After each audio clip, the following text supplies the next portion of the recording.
Okay, so I know at the end of the last video I said that it would be logical to not start powder coating and actually work on the car, but since then a load of people have ordered bonnet ram kits and I don't have them powder coated as of yet, so I thought I might as well kill two birds with one stone while I have the powder coating oven fired up. So I'm going to be powder coating some of these and I'll show you how I do that, to show you that it's not impossible to do at home. In fact, it's very simple to do at home, and all you need is a domestic house oven, which we have here. As you can see, it's been well used. Just not going to be cooking a pizza in it anytime soon.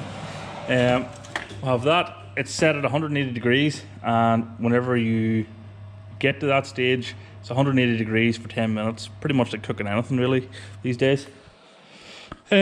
So the rest of this stuff isn't as clean as these. It's all covered in oil and stuff, so I'm going to have to do a bit more cleaning at that.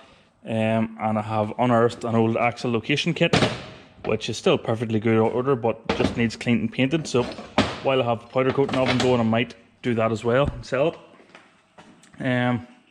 So yeah, here comes the music.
So the rest of the process for powder coating, as you saw there in the last bit, you have to make sure these are back to bare steel, no rust at all, even surface rust, because it risks the powder coating reacting, and then you have to take it all back off again, back to bare steel, which is even more annoying. So sort of spend time to save time at the end of it.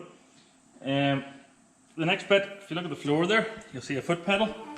This controls this activates the electric charge. I'll not do that again.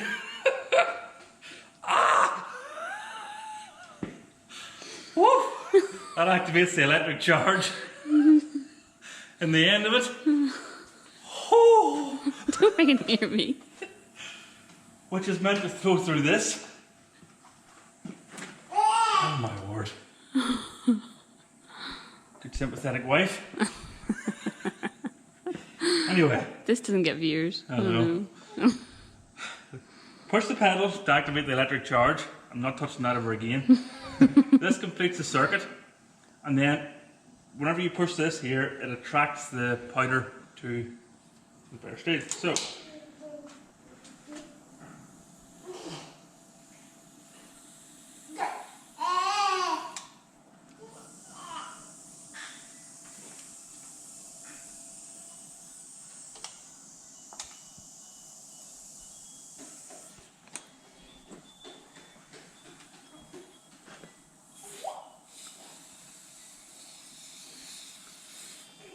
okay, one done.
Okay, now that they're coated,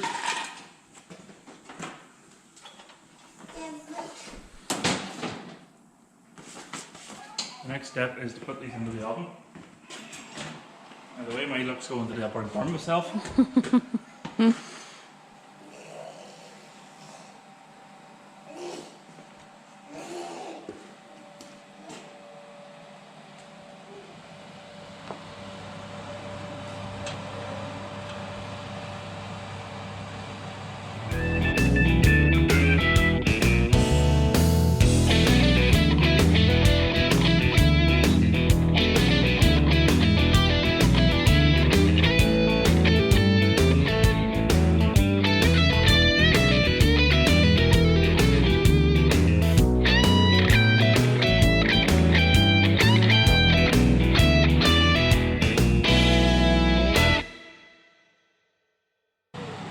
Okay, now then, 10 minutes, 180, and the next time you see them, they should be black and shiny. Well, fast forward 10 minutes, time to open this up and see what they come out like. Try not to drop them on the way out as well.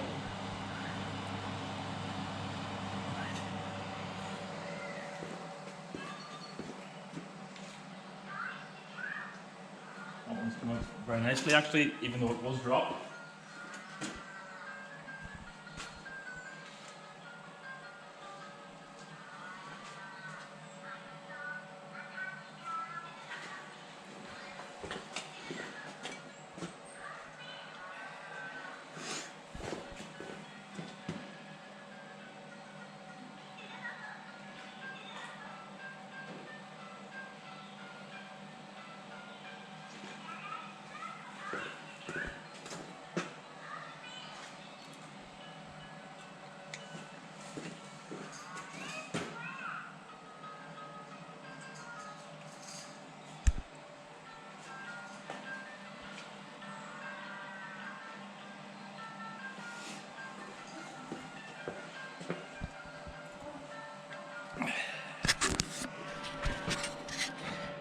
I don't know if you can see it or not, but there's a deep shine off them now, and it'll be a lot more durable and harder than paint. So yeah, I'm fairly happy with that. Just got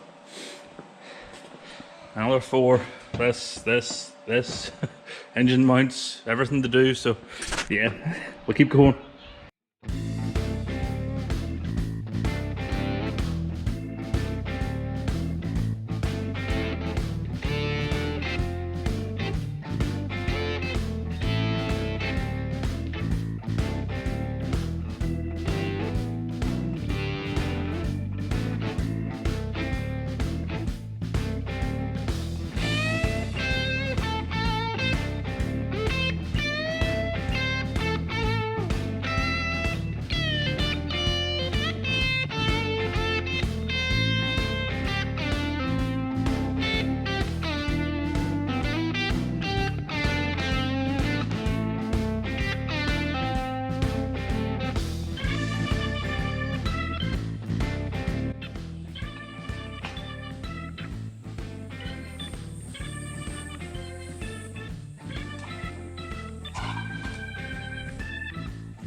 Okay, that's that next lot all done.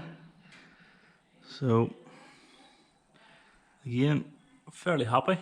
The few engine bits that I managed to do come out quite nicely as well, thankfully. It provides a nice hard coat on it that doesn't flake off like paint does, I've found. There's another couple there I've got done. So you can see it is a real nice deep shine off it. So 10 minutes at 180 in the oven, and that's what you get. It goes from that powdery matte or substance to nice deep gloss. So hope that's helped you with the powder coating. This is just an old oven that came out of a kitchen that was going to go to the scrap basically. So we've repurposed it, put a set of legs on it, and if you hook the compressor up, that's the other thing I forgot to mention, the compressor goes into the bottom of the powder coating gun to actually give it a bit of force to come out. So yeah, once you have the oven and the compressor set up, just get yourself a bit of rope to hang the stuff on, make yourself a couple of wee hooks, and away you go, really. Simple. It does take quite a bit of time now, that's the only thing, but if you're doing it for yourself, for your own project, your time's free. I'm not doing it, those there are all, I would say by the time I have made each kit, I could be an hour standing, cleaning down the plasma marks, drilling out the holes properly, and welting up the kits, cleaning them down again, powder coating them, assembling them, sourcing everything. So it does take quite a bit of time, but it's worth it in the end. So yeah, I have a bit more to do yet. I have the likes of this and this to do. However, we have a blasting cabinet that's en route to the shed, so the wire wheel just isn't going to cut it to get into all the wee nooks and crannies in this. So we'll get the blasting cabinet fired up and try and get these cleaned up a wee bit better basically. The likes of this is probably too big for the oven. I haven't tried it, but I'm going to guess it's too big for the oven. So I'm going to need to probably mask that all up, sand it down, and hang it up and paint it probably. Just haven't decided what colour I'm going to go yet with it. But yeah, that's that. Hope you enjoyed watching that. Hope it helped you. If you like what you're seeing, hit the like button, subscribe button, give it a share on social media, and yeah, we'll see you in the next one. Bye.